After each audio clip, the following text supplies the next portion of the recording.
The 78th Cannes Film Festival commenced on May 13, 2025, with a vibrant blend of cinematic celebration and poignant political discourse. The festival opened with the French musical comedy drama Leave One Day, directed by Amélie Bonnet. This marked the first time a debut feature film inaugurated the festival, setting a tone of innovation and fresh perspectives. The film, based on Bonnet's César-winning short Bye Bye, follows a rising chef who returns to her hometown after her father's heart attack, rekindling old relationships and confronting past choices.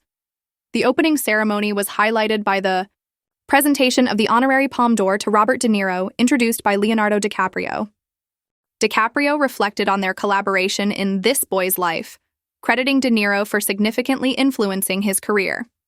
In his acceptance speech, De Niro delivered a powerful critique of former President Donald Trump's policies, particularly the 100% tariff on imported films, emphasizing that art poses a threat to autocrats and is essential in defending democracy. Juliette Binoche, serving as the president of the main competition jury, used her platform to address global issues. She condemned the ongoing violence in Gaza, reading a poem by Palestinian photojournalist Fatima Hassouna, who was killed in an Israeli airstrike along with 10 family members. Binoche also acknowledged the plight of Israeli hostages held by Hamas, calling for humanity and peace amidst global conflicts. The festival's commitment to political engagement was further demonstrated by a letter signed by over 350 film industry figures, including Pedro Almodóvar and Susan Sarandon, denouncing the violence in Gaza and urging the international community to take action. In the realm of cinematic offerings, the festival showcased a diverse array of films.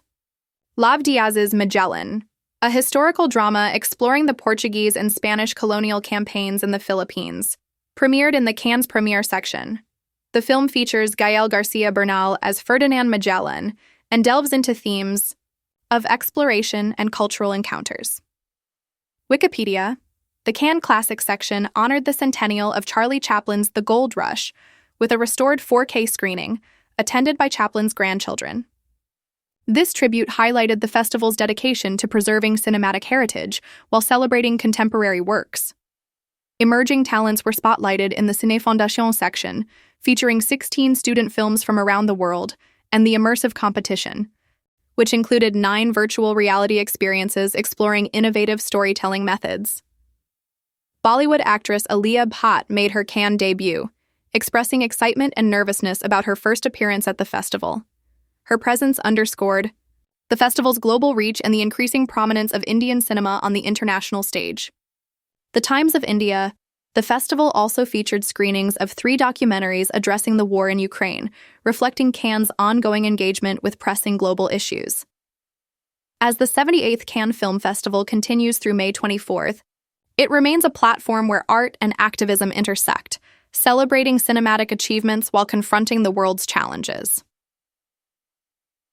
The atmosphere in Cannes this year was uniquely charged, not just with the usual cinematic buzz, but with a palpable sense of urgency. Many attendees felt that this edition of the festival was more politically reflective than any in recent memory. Conversations in press rooms, hotel lobbies, and along the Croisette often turned toward the role of art in turbulent times. It wasn't merely the content of the films themselves that sparked debate, but the actions and words of filmmakers and actors who used the festival as a pulpit to address war, censorship, inequality, and the erosion of democratic values. The blending of activism and artistry wasn't forced. It was natural, perhaps inevitable, given the state of the world. There was a recognition that Cannes was no longer just a stage for cinematic competition. It had evolved into a global forum for cultural and political discourse. The festival's uncertain regard section stood out as a hub for voices that are often underrepresented in mainstream cinema. From Sudanese filmmaker Amjad Abu Alala's exploration of intergenerational trauma in The Palme House, to emerging South American directors tackling the legacies of dictatorship and colonialism, the selections this year were uncompromising and often uncomfortable. Cannes, despite its luxury and glamour, found itself confronting raw stories from war zones, impoverished communities, and politically unstable nations. What was striking wasn't just the grit of these narratives, but their artistry, beautifully composed, layered with metaphor, and deeply personal. The festival audience, typically diverse and discerning, responded with standing ovations and heartfelt conversations that extended long after the screenings ended. A particularly emotional moment came during the screening of a Ukrainian documentary titled Letters from the East. The film, composed of real letters exchanged between soldiers and their families, was directed by a former war correspondent turned filmmaker.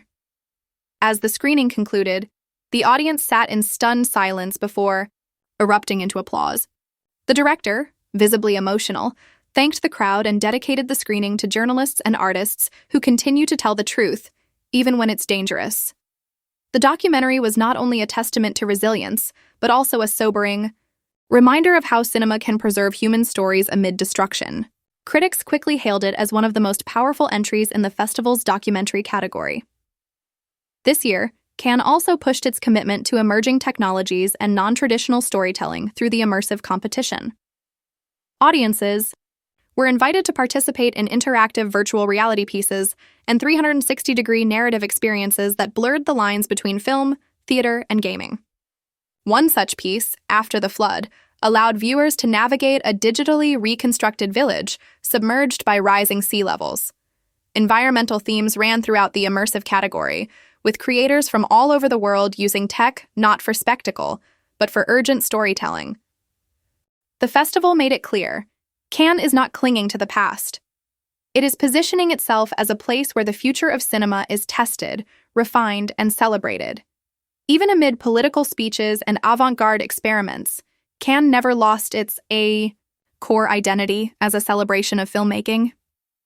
Each evening, the red carpet served as a transition, symbolic more than stylish, between the world outside and the world on screen. Masterclasses with industry legends were packed with young directors hungry for insight.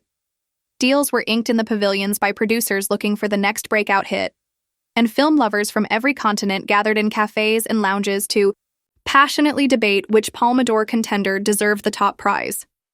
For all the tensions and transitions swirling around the festival, Cannes 2025 succeeded in what it has always done best, reminding the world why cinema matters and how storytelling, when it is bold and fearless, can shape not just screens, but societies. One of the most unexpected storylines at Cannes 2025 came from the strong presence of debut directors across multiple categories. The festival appeared to make a deliberate shift, elevating fresh voices rather than relying solely on established auteurs. Films from first-time directors in countries like Tunisia, Indonesia, and Colombia gained remarkable traction, with packed screenings and growing Oscar buzz. These filmmakers weren't trying to mimic tradition, they were rejecting it, reshaping cinematic language with bold edits, non-linear structures, and deeply localized narratives. Critics who had previously lamented a stagnation in global cinema found themselves reinvigorated. One Variety columnist even remarked that this year's newcomers felt less like hopeful apprentices and more like fully formed revolutionaries. Cannes, which has sometimes been accused of being elitist or out of touch, suddenly felt younger, riskier, and more in sync with the world outside its velvet ropes. Another major focus at this year's festival was the evolving conversation around censorship and artistic freedom. In several press conferences, directors spoke candidly about battling state interference, cultural taboos, and online harassment. Iranian filmmaker Narges Kalhor, whose film My Father's Funeral screened in directors' fortnight, revealed that she had to shoot key scenes in secret after authorities denied her permits. Meanwhile, a panel discussion titled Cinema Under Pressure drew a standing-room-only crowd as artists from Belarus, Myanmar, and Hong Kong discussed the shrinking spaces for dissent in their countries. There was no illusion that film alone could solve these crises, but the shared commitment to telling hard truths, no matter the cost, created a kind of solidarity that transcended language or nationality. Cannes became more than a place to premiere films. It became a sanctuary for those determined to keep speaking, even as doors continue to close around them. As the festival approached its final days, speculation around the Palme d'Or intensified, but the tone of conversation was unusually reflective. Journalists weren't just asking who might win. They were asking what kind of story should win in 2025. Should it be the film that captured a nation's trauma with unflinching honesty, or the film that dared to imagine joy despite it all? Should the prize go to innovation, to tradition, or to the quiet middle ground where most people actually live?